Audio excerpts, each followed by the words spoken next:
20. BBC Radio Nottingham. Yep, that is it indeed. And you're listening to me, Hansa, on this fine Sunday evening with you another, 18 minutes or so. Then Chevalier Douglas is going to be on your radios in for Dawnby tonight. But first, a historic sword belonging to a Sikh Maharaja has been recreated through virtual reality and 3D modelling. It's part of work carried out by the Sikh Museum Initiative, who specialise in collecting rare Sikh relics and artefacts. Gurinder Singh Mann is a historian and director of the initiative. Good evening. Good evening, Hansa. So, how did you come across this sword in the first place? Well, actually, we've been working with many museums and private collectors across the UK in terms of actually kind of discovering Sikh artifacts. And Nottingham was one of the museums we'd kind of actually had on our list in terms of having some inclination that some objects were there, but not exactly knowing what. So once we did contact them, they did actually invite us over to have a look at the array of various kind of objects they had. And we were particularly surprised once we saw the collection they actually did have in relation to Sikh artifacts. Why did that surprise you so much?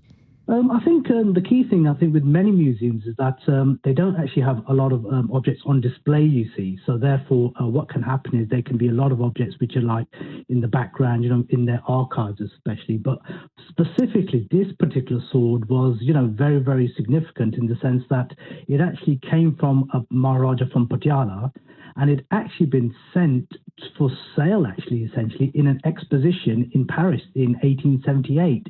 And at the same time, the Castle Museum in Nottingham was actually just being formed. So they went also to this exposition and actually bought a number of objects related to the Sikh Maharajas, including this particular Khanda sword, as we call it. Wow. Okay. So quite a lot of kind of history and significance there, both kind of to the Sikh religion and here in Nottingham. So in terms of this remodelling then, this kind of 3D modelling, how does that work?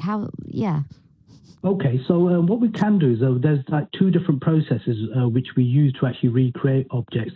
One of them is to actually use photography, and we call it photogrammetry, which is like you can actually recreate objects from photos itself.